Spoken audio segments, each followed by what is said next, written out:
ముఖ్యంగా సాదా బైనామా నుంచి ఒక సాక్షిలో వచ్చిన ఒక ఆర్టికల్ను ఉదహరిస్తూ కొంతమందికి రైతులకు సాదా బైనామా ద్వారా ప్రభుత్వం జీవోల ద్వారా సాదా బైనామా పాస్బుక్లు ఇవ్వడం, రిజిస్ట్రేషన్ చేయడం, రకరకాలుగా ఉన్నటువంటి అంశాల గురించి చాలా రోజుల నుండి నానుతూ ఉంది.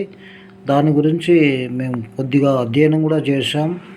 ఒక పేద రైతు గురించి ఇది తెలంగాణలో 37 ఏళ్లుగా నలుగుతున్న సాదా బైనామాల సమస్య.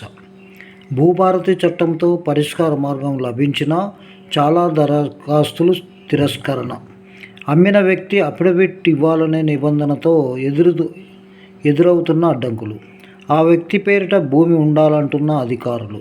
సర్వే నెంబర్లు, విస్తీర్ణంలో తేడాలు కనిపించినా తప్పని ఇబ్బందులు.